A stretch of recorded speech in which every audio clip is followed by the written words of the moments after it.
له الملك وله الحمد يحيي ويميت وهو على كل شيء قدير. اللهم اقسم لنا من خشيتك ما تحول به بيننا وبين معصيتك، ومن طاعتك ما تبلغنا به جنتك، ومن اليقين ما تهون به علينا مصائب الدنيا. ومتعنا اللهم بأسماعنا وأبصارنا وقواتنا ما أحييتنا، اللهم واجعله الوارث منا، واجعل ثأرنا على من ظلمنا، وانصرنا اللهم على من عادانا. اللهم ولا تجعل مصيبتنا في ديننا، ولا تجعل الدنيا أكبر همنا ولا مبلغ علمنا. اللهم ولا تسلط علينا بذنوبنا من لا يخافك ولا يرحمنا يا رب العالمين. وأصلي وأسلم على المبعوث رحمة للعالمين سيدنا محمد بن عبد الله وعلى آله وصحبه ومن والاه وعنا إلى يوم الدين. أما بعد، أعوذ بالله من الشيطان الرجيم. بسم الله الرحمن الرحيم. يا أيها الناس اتقوا ربكم إن زلزلة الساعة شيء عظيم، يوم ترونها تذهل كل مرضعة عما أرضعت وتضع كل ذات حمل حملها، وترى الناس سكارى وما هم بسكارى ولكن عذاب الله شديد. أعوذ بالله من الشيطان الرجيم. بسم الله الرحمن الرحيم. والعصر إن الإنسان لفي خسر إلا الذين آمنوا وعملوا الصالحات وتواصوا بالحق وتواصوا بالصبر. Respected brothers and sisters, Assalamu alaikum wa rahmatullahi wa barakatuh. In the name of Allah subhanahu wa ta'ala, the most compassionate, the most merciful, all praise and thanks are due to Him. And peace and blessings be upon His beloved Prophet Muhammad sallallahu alayhi wa sallam. He who is guided by the will of Allah, no one can misguide him. And he who is misguided, no one can guide him except Allah subhanahu wa ta'ala. I do bear witness that there is no God but Allah, and Muhammad is His messenger. Today's khutbah, while we are approaching the person of us, and anyone who is listening to us inshallah, that Allah subhanahu wa ta'ala will stay bi'idhnillah, his soul and his body to witness the month of Ramadan. Allahumma ameen. How to prepare ourselves for the month of Ramadan. This topic actually, I'm using this حمد الصوت عالي جدا صار. I'm using this topic since 2 weeks. I'm repeating because this is not something simple or easy or marginal. How to prepare ourselves for the month of Ramadan. كيف نهيئ أنفسنا لاستقبال رمضان. In 2 days we will start Ramadan inshallah, if Allah wills, بإذن المولى عز وجل. Now I will be sending simple messages, 4 to 6 messages, as long as the time allows me, under how to prepare. The first message basically, I can't enjoy the how, I can't perform the how unless if I understand why. Now I can quote some of the excellent programs. Do such and such, do your best to do it this way, sleep this number of hours, do that thing, try to memorize whatever to read, do your best to switch off your mobile, blah blah blah blah, which is excellence. All of them, they are valid, nice, beautiful. But what will give you the real motivation, the power from within to perform these things while you're having the best level of ajr, and you are enjoying when you understand why. You understand why, basically the how, you can choose out of 10 different options, no problem. If you understand the why and you make your niyyah very well inshallah. موضوعنا يا أحبة هو كيف نستقبل رمضان. وبقي معنا يومان إن أمد الله في العمر. والنقطة الرئيسية سأبعث برسائل مختصرة صغيرة وأركز فيها على كيفية نستقبل رمضان من خلال فهم ما هو رمضان. لأن من يفهم لماذا سيستمتع بالعبادة. بإمكاني أن أنقل لكم من برامج كثيرة جدا، افعل كذا ولا تفعل كذا، إياك أغلق هاتفك، افعل كذا، نم كذا ساعات، لا تفعل كذا، وبرامج كثيرة جدا ونصائح عديدة وكلها فيها خير. لكن المشكلة الكبرى إذا لم يوقر في الصدر في الداخل فلسفة لماذا شرع الله رمضان وما هي الفلسفة من وراء رمضان، فستكون فكرة الأمور الشكلية لا قيمة لها. Now we start from the first message to understand the why. Now let's go to something very common. Many people they know, which is the very famous hadith where Prophet Muhammad says, بني الإسلام على 5 شهادة أن لا إله إلا الله وأن محمد رسول الله وإقام الصلاة وإيتاء الزكاة وصوم Ramadan وحج البيت من استطاع إليه سبيلا. Now where Prophet Muhammad ﷺ, when he said that Islam has been built on pillars, and he mentioned these pillars by saying to bear witness that there is pillars, which is very common, we know it. I was just 2 days ago listening to one of the du'a, Jazahullahu khairan. I learned something from him. He paid my attention to something I was not thinking about it in this way. He said, look, Prophet Muhammad is telling us that Islam has been built on these pillars, okay? Now pillars basically, they should be from concrete for the house. Very solid, very powerful. Contains the most powerful elements, ingredients, so that you can have the house. So to bear witness that there is no God but Allah and Muhammad is His messenger, and to establish the prayer, and to pay the alms, and to fast the month of Ramadan. Now the point that many of us might be missing, and I was one of those. Now when we have the pillars, do we put the pillars just to enjoy having pillars, or we put them so that we can have the house on top of them? Pillars, they are designed very solid to be pillars. Then we will have the first floor, ground floor, first floor, second floor, or third floor. Now the floor, we have walls, partitions, windows. Inside it, we have the decoration, we have the furniture, we have colors, we have beautiful things. Now the final destination for us, final aim basically, to enjoy having full furnished, best designed house. This house will not exist unless you have pillars. But having pillars without anything extra, basically I've achieved nothing. So now we will be discussing one of the pillars, but is it the case that once we have the pillars or some of the pillars, the story is finished? The answer is no. So we put pillars to enjoy having the house. What is the house now? The general meaning of ibadah. Now, the house starts from something like respecting the parents, for example. Lower your gaze, saying the truth. Don't have hatred, don't have envy, don't have backbiting. Now, pay the things, help the people, be kind, don't lie. This is the house. The pillars, they are like training courses so that we can have the full establishing basics to have the house. So the first message, respected brothers and sisters, we have to pay our attention that what we are approaching, i.e. Ramadan, basically is a pillar so that you and me can have the house then. It's not the end of the story. It's part of the beginning of the story. فالرسالة الأولى يا أحبة، الحديث الشهير النبي صلى الله عليه وسلم حينما تحدث عن أركان الإسلام، شهادة أن لا إله إلا الله وأن محمد رسول الله وإقام الصلاة وإيتاء الزكاة، ننبه هنا على أن الأركان أو الأعمدة تبنى وتوضع من الإسمنت المسلح ويحفر لها في الأرض ليكون بعدها عليها بيت، لا تبنى الأعمدة لتترك. فإن ظننا أن نقف بالأعمدة، أنا الفكرة نحن نقوم بوضع الأعمدة حتى نستمتع بعدها ببيت جميل، والبيت فيه الطابق الأول والطابق الثاني والطابق الثالث، وفيه الأثاث وفيه الأعمدة والستائر وفيه المفروشات وأمور كثيرة جدا تفصيلات.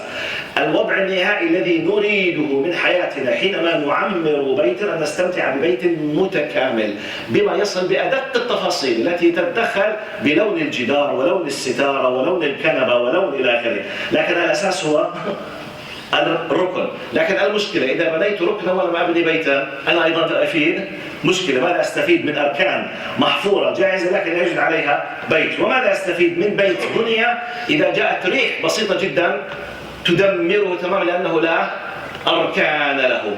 من فهم الإسلام بهذه الطريقة سعد. So this is the first message. The second message.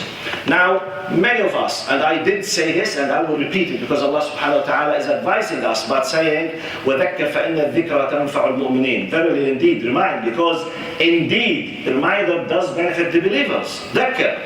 Allah subhanahu wa ta'ala, many of us might think that the month of Ramadan basically was designed, if I may put it in this way, or Allah subhanahu wa ta'ala established the month of Ramadan, or He decided to make an obligation the month of Ramadan just to help the poor or to feel hungry with the poor and etc. Which could be simple part of Ramadan, but it is not the core point of Ramadan. The core point of Ramadan has not been left to us through the ijtihad to discover what is it. Allah has stated clearly what is the core wisdom behind Ramadan. Ya ayyuhalladhina amanu kutiba alaykumus siyamu kama kutiba alal ladhina min qablikum la'allakum tattaqun. So the core point, it's not my opinion. It's clearly what Allah is stating clearly. The core point, the core aim, the most important thing out of the whole month of Ramadan is to train ourselves on taqwa. In a simple way. It's not to feel hungry. No. It's not just to feel with the poor. This is a simple aim. Very simple. Feeling with the poor, it's a marginal issue. لعلكم تتقون. Why لعلكم تتقون? What's the meaning of the taqwa? Now taqwa in Arabic, اتقى يتقي, it means to avoid something. When we say for example, اتق النار. Prophet ﷺ says in a very famous hadith, اتقوا النار ولو بشق تمرة. Avoid the hellfire even by donating a simple piece of a date. Just, which means by donating you are avoiding, you are protecting. When you do taqwa, as if you are building a shield between you and something to protect yourself. It's a protection way. So this is the core linguistic meaning of taqwa.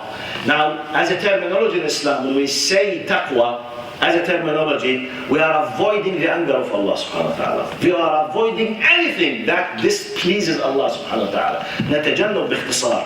خلاصة موضوع رمضان يا أحبة ليس هو الجوع ولا العطش ولا الشعور مع المساكين. هذا جزء بسيط جدا من أهداف رمضان. قد يكون باللائحة رقم 20 أو 30 أو ربما 50. الهدف الرئيسي أعلنه الله سبحانه وتعالى بوضوح، قال لعلكم تتقون. وأعظم من معاني التقوى العظيمة باللغة العربية أصلها هو الاتقاء بمعنى الاجتناب، أن أتجنب شيئا. أتجنب ماذا؟ أتجنب غضب الله، أتجنب أي شيء لا يحبه الله سبحانه وتعالى. By avoiding, by protecting myself and doing the taqwa. Why this is important? I need to explain to respected brothers and sisters why taqwa is important. I think you have to be aware that our main title, we, is believers. The core point for us, basically, what is our most important title? We are what? What do we claim that we are? Believers. Believers in what? In Allah subhanahu wa ta'ala. Do we see Allah? The answer is no. Do we talk directly with Allah? Does Big Spirit directly with us? No. Have we seen the malaika? No. Have we seen the akhirah? No. What is this? All of this is what we call it ghaib, the unseen. So basically, why taqwa is important? The core point, Allah subhanahu wa ta'ala is praising the believers in Surah Al-Baqarah, Alif Lam Mim, ذَلِكَ الْكِتَابُ لَا رَيْبَ فِيهِ هُدًى لِلْمُتَّقِينَ الَّذِينَ يُؤْمِنُونَ بِالْغَيْبِ وَيُقِيمُونَ الصَّلَاةَ. The first thing that Allah is praising believers, that they believe in the unseen. So let me pay your attention to the importance of taqwa and the unseen. We believers, as we claim, of course we believe, but for others, this is a claim. We believe that we are believers. We claim that we are believers. Believers in what? We have tens and thousands of evidences, logical, intellectual evidences that Allah does exist. And Allah is the creator. And Allah is the only God in this universe. After we have accepted these things, and we believe logically, and that Allah subhanahu wa ta'ala has sent, and we have proofs, Allah has sent prophets and messengers to all people before us. And we believe in the final of the messengers, the seal of the messenger, Prophet Muhammad sallallahu alayhi wasallam. Now, in this revelation, i.e. the Quran and Sunnah, we have a lot of information about ghaib, such as, for example, Yawm al-Qiyamah, al-Hisab, the Ajr, Thawab, Hasanat, angels, many details. By the way, all the information about previous prophets and messengers, they are part of the ghaib. Have we witnessed? Have we seen Nuh when he was discussing with his people? The answer is no. This is right for us. Allah is telling us we believe in it because Allah has told us about it. So we believe in the ghaib. We believe in the angels. We believe. Now, the concept of ghaib, the core points of now dealing with Allah as something you do not approach physically, but you believe in His existence, His power, you need to train yourself on taqwa, because the core point of your relationship with God has been built on ghaib. You need it. You are alone. So that's why as-sawm, the core point of iman, completely is built on ghaib. So therefore, what is the most important tool, or one of the tools, to enable you to deal with this? Ramadan is. That's why Prophet Allah subhanahu wa ta'ala says in Hadith al-Qudusi, كل عمل ابن آدم له إلا الصوم فإنه لي وأنا أجزي به. All of the actions of the son of Adam for himself, except, it's a metaphor, okay? Except the fasting, it's for me. Allah does not need it literally, but for me, which means it has the highest purified status that it's impossible to be mixed with something else. Because when you sit alone, no one sees you. And if you believe that Allah is observing you because you believe, simply you will not touch the food. Our problem is not with the food. Because if you are sick, simply you can eat. If you are traveler, you can eat, no problem. So we don't have a problem with eating and drinking. The problem is the attitude of respect for Allah. The attitude of gratitude for Allah subhanahu wa ta'ala. Do I believe in you, Ya Allah? Yes or no? Do I respect you? Yes or no? God forbid. So this is the core point of Ramadan. خلاصة الفكرة يا أحبة أن الله سبحانه وتعالى نبهنا إلى موضوع التقوى. الله يدربنا، يدفعنا، ينصحنا، يحببنا، يوجهنا بتوجيهنا لرمضان أن نتدرب على التقوى. والسبب الرئيسي أو من الأسباب التي على الأقل أفهمها أنا كشخص يحاول أن يبحث ويفهم دينه الذي يعتز به، أن ديننا مبني بمعظم أساساته على الإيمان بالغيب يا أحبة. الله سبحانه وتعالى يمتدح المؤمنين بأنهم يؤمنون بالغيب. ألف لام ميم ذلك الكتاب لا ريب فيه هدى للمتقين الذين يؤمنون بالغيب. نحن بعد أن آمنا بوجود الله بالأدلة العقلية والمنطقية والفكرية، وآمنا بعظمته من الكون المشاهد، وجاءنا الكتاب المسطور وعندنا الكتاب المنظور الذي هو الكون كله، عندنا الأدلة على عظمته وعلى وجوده وعلى خلقه وعلى قيوميته. بعد ذلك جاءنا تفاصيل كثيرة تتعلق بالغيب، من ضمنها ما سيحصل يوم القيامة وما حصل مما غاب عنا، من ضمنها وجود الملائكة، الحسنات، الثواب، العذاب، كل هذه التفاصيل هذه الله نؤمن بها لأن الله أخبرنا بها. بعد أن آمنا بالقيومية والوحدانية والإلهية، بعد ذلك التفاصيل نؤمن بها لأن الله أخبر بها. ولذلك سمي الصديق صديقا حينما في رحلة الإسراء والمعراج كما تعلمون. أبو بكر الصديق لما جاء النبي صلى الله عليه وسلم ورجع من الرحلة كان من أوائل من شاهده المجرم أبو جهل، فسمع النبي يقول بأنه ذهب إلى القدس ثم أسري به إلى السماء، فذهب يركض فرحا مستهزئا إلى أبي بكر ليخبره بانظر إلى صاحبك الذي قد جن، يزعم أنه في ليلة ذهب إلى الأقصى ثم ذهب إلى السماء. فماذا كان رد فعل أبي بكر رضي الله عنه؟ قال إن كان قد قالها فقد صدق، فإني أصدقه في خبر السماء يأتيه بلحظة أفلا أصدقه. خلاص the story is finished. So that's why نطلق عليه مفهوم الإيمان. فمفهوم التقوى لأن عندنا جزء رئيسي جدا من حياتنا قائم على أن نزعم بالإيمان، رمضان يدربنا على مفهوم التقوى. هذه من ضمن المعاني التي نحتاجها. This leads me brothers, I think we have a lot of people outside, we can't find a place. One of the best ways, please, instead of moving forward, just please, to my left hand, you just squeeze yourself like this. Okay? You just move. You can do your best to do it in both forward or squeeze to the left. Immediately we'll have spaces, inshallah. Jazakumullah khairan. MashaAllah. Do your best to open spaces, either come forward or to my left hand, squeeze yourself. Jazakumullah khair. Thank you very much. Barakallah fikum. Now, the third message, respected brothers and sisters, I will connect the concept of Arkan al-Islam and the concept of taqwa with something I did highlight maybe 10 times in this masjid, and I will keep repeating it. Please, let's pay attention to the concept of ibadah, respected brothers and sisters. Now, in Islam, we have rituals and we have general meaning of ibadah. Ritual worship, Allah subhanahu wa ta'ala is saying in the Quran, وَمَا خَلَقْتُ الْجِنَّ وَالْإِنسَ إِلَّا لِيَعْبُدُونَ. I have not created the jinn and the human beings but to worship me. For many reasons, some people, they understand the concept of worship by ritual worship, which is such as the fasting and the prayer and the umrah and the hajj, which is not true. This is just part of the ibadah. The concept of abada, ya'budu ibadah, fahuwa abid, basically, Bibi, where is your father?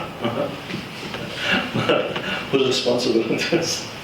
Please, if you can hold on, just I'm losing my concentration. Jazakumullah khair.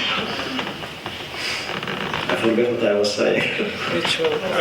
Ritual worship, yes. Jazakumullah khair. Ritual worship, basically, for many reasons, people they think that the concept of ibadah in Arabic, abada ya'budu ibadat fahuwa abid, means full submission for something without any kind of preconditions. This is the meaning of ibadah. طاعة وتسليم وخضوع وانقياد مطلق دون أدنى شرط يدعى في الإسلام عبادة. If anyone has submitted himself to anything, any person, any group, any party, any whatever, full submission without any kind of preconditions, in Arabic it's called ibadah. That's why Prophet Muhammad said, تعس عبد الدينار, تعس عبد الدرهم. Woe unto thee, he is the loser, the one who's worshipping the dinar and the dirham. I think you know that no one is putting the dinar or the dirham or the dollar like this and he's doing sujood or prostrating for it.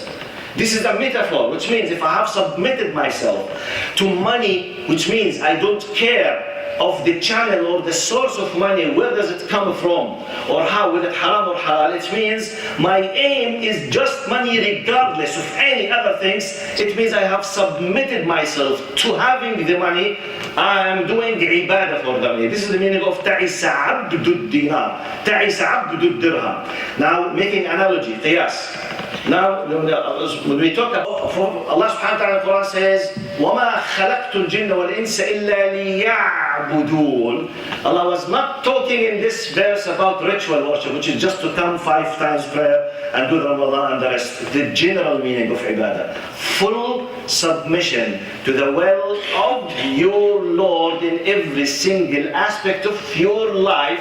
This is genuine ibadah. تسليم خضوع تام لله تعالى في كل شأن من شؤون الحياة. This is the meaning of the house after the prayer. So, Ramadan basically is a ritual worship.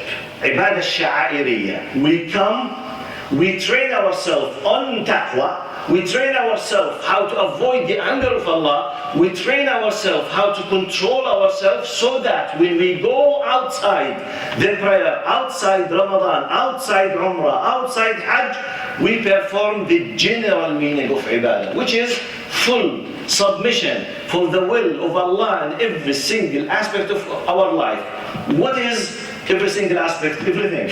That's why Islam basically is to obey Allah's commandments in everything in your life. What you eat, what you wear, your garments, your clothes, when you get married, when you divorce, according to the will of Allah subhanahu wa ta'ala. تسريح بمعروف, إمساك بمعروف. Now, what you see, even in our Islam, has not left anything. When you walk in the street, some certain things you are not allowed to look at it, some certain things you are allowed to. So it's part of our life. What to eat, what to drink, with whom to speak. We have the concept of wala and bara. Some people who are wicked and rude with Allah, you are not allowed to be their friends. If they are making fun of your Lord, even if they are you are close relatives, you are not allowed to take them as awliya or friends because they are making fun of your Lord. This is called wala. Out of love for Allah, out of respect, the one who's making fun of your Lord, you are not allowed to take him as a friend. This is part of ibadah. So, and we can go on and on in these kind of details. The core point, respected brothers, in the last 2 minutes, Ramadan, it's a golden opportunity. I concluded with my definition for Ramadan, and I finished the khutbah. My personal definition is just to make it simple. I call Ramadan دورة إنقاذ إلهية إجبارية سنوية يلزمنا المولى فيها. بهذه الدورة نتخرج منها بشهادة مختوم عليها قد عرفت فالزم أو قد تذوقت فالزم. I use this definition for the Ramadan. I say it's a divine training course, compulsory. We have it once a year, and it's an obligation to have it. This course that we go through it as an obligation, we graduate from this course by a certificate that we have tested. We have known what is what and who is who. After that, it's as if, okay, Allah has done what we call iqamat al-hujjah. He has established the argument against us. Have you known what does it mean to cry while standing before your Lord? Do you know what's the beauty of listening to the recitation of the Quran? Have you tested the beauty of having your brothers and sisters from the masjid, not from the pub, not from the khamara, not from the people who drink alcohol? Have you noticed the difference between your friends in the street who are having the weed or smoking or chasing the girls or swearing against Allah, and your friends in the masjid? Have you noticed the difference between them? Have you noticed who's good and who's bad? Have you noticed what the beauty of standing before Allah subhanahu wa ta'ala and crying? Have you noticed that? Yes. Okay. Now Ramadan is finished. Face the consequences. You have the option whether to do it or not to do it. But you have an idea. I can't stand in the day of judgment. Ya Allah, wallahi I did not know. No, you know. Wallahi I did not come to my mind. Full month you are listening to the Quran. Why we are asked to listen? When Allah subhanahu wa ta'ala, different verses. وَالضُّحَى وَاللَّيْلِ إِذَا سَجَى مَا وَدَّعَكَ رَبُّكَ وَمَا قَلَى مَا وَدَّعَكَ. It's a message for you. It was revealed to Prophet Muhammad, but now it's for you and me. Allah is addressing me and addressing you. Allah has not forsaken you, but submit yourself to Him. This is part of what we can understand from the beauty of approaching Ramadan. أقول قولي هذا وأستغفر الله لي ولكم. استغفر الله.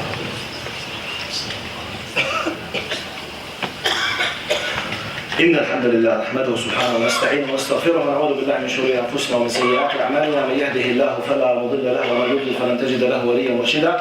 وأشهد أن لا إله إلا الله وحده لا شريك له له الملك وله الحمد يحيي ويميت وهو على كل شيء قدير. اللهم اغفر لنا وارحمنا وعافنا واعف عنا وتولنا بسترك الجميل يا رب العالمين. اللهم بلغنا رمضان، اللهم بلغنا رمضان، اللهم بلغنا رمضان يا رب العالمين. عنا على أن نخرج من رمضان قد قبلت عباداتنا، والله عنا على القيام والصيام في رمضان كما تحب وترضى.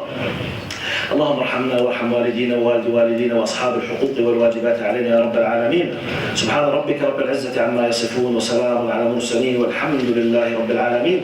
إن الله يأمر بالعدل والإحسان وإيتاء ذي القربى وينهى عن الفحشاء والمنكر والبغي يعظكم لعلكم تذكرون. قبل إقامة okay. Before the very important announcement.